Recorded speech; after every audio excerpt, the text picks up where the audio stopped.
Quelles sont vos obligations comptables et fiscales? Je m'appelle Christophe Prieur, je suis associé du cabinet PMC Expertise Comptable, un cabinet spécialisé dans l'accompagnement des professions libérales et des investisseurs immobiliers.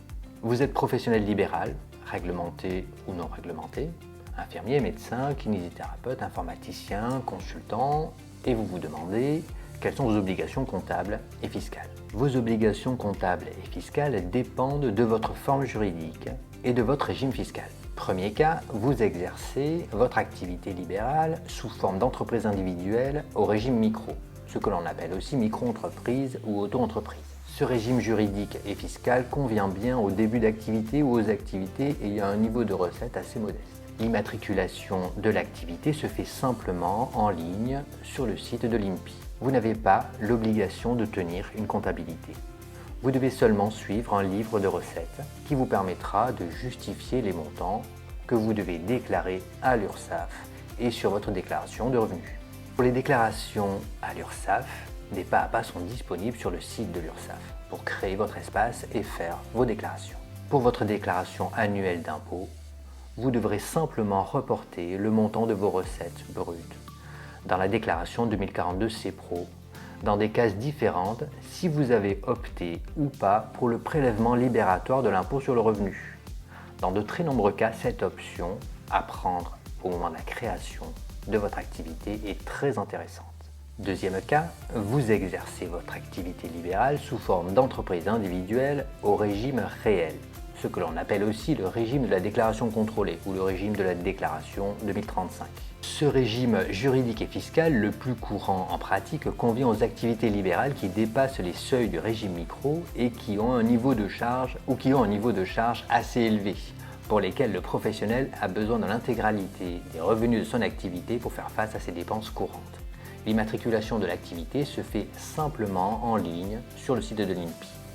Vous n'avez pas l'obligation de tenir une comptabilité, vous devez seulement tenir un livre des recettes et des dépenses et conserver vos justificatifs pendant 10 ans. Dans les faits, pour pouvoir déterminer le résultat annuel, il s'avère plus pratique de tenir une comptabilité rigoureuse. Vous devez télédéclarer la déclaration 2035 de votre activité auprès de l'administration fiscale.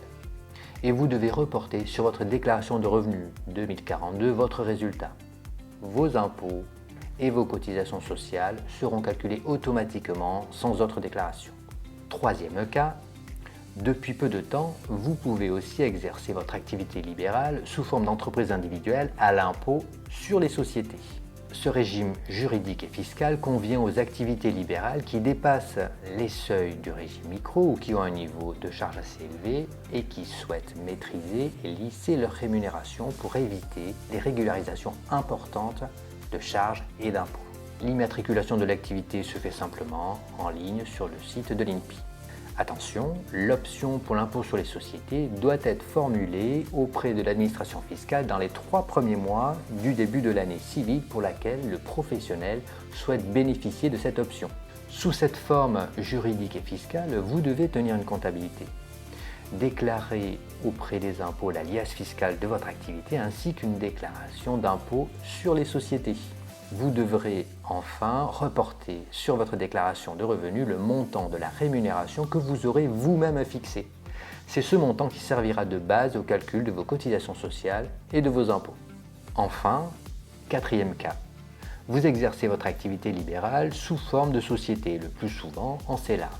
Ce régime juridique et fiscal convient aux activités libérales qui souhaitent maîtriser leur rémunération, maîtriser leurs cotisations sociales, maîtriser leurs impôts personnels et souhaitent développer leur patrimoine dans un cadre sécurisé et avantageux fiscalement. L'immatriculation d'une CELAR est plus complexe qu'une simple entreprise individuelle. Il s'agit là de la création d'une personne morale. Il faudra rédiger les statuts, en lien avec votre ordre, déposer le montant du capital social défini, généralement dans un établissement bancaire, puis faire paraître une annonce légale et enfin déposer le dossier complet de création sur l'espace en ligne de l'INPI. La création d'une CELAR peut prendre plusieurs semaines. Sous cette forme juridique et fiscale, vous devez tenir une comptabilité, déclarer auprès des impôts la liasse fiscale de votre activité ainsi qu'une déclaration d'impôt sur les sociétés. Vous devrez enfin reporter sur votre déclaration de revenus le montant de la rémunération que vous aurez vous-même fixé. C'est ce montant qui servira de base au calcul de vos cotisations sociales et de vos impôts. Depuis cette année, la rémunération fixée doit se ventiler en rémunération de gérance et en rémunération technique. Cette rémunération technique doit également faire l'objet d'une déclaration 2035 à préparer après avoir finalisé les comptes annuels de la CELARL. Enfin, vous devrez établir un procès-verbal chaque année pour approuver les comptes annuels et affecter le résultat.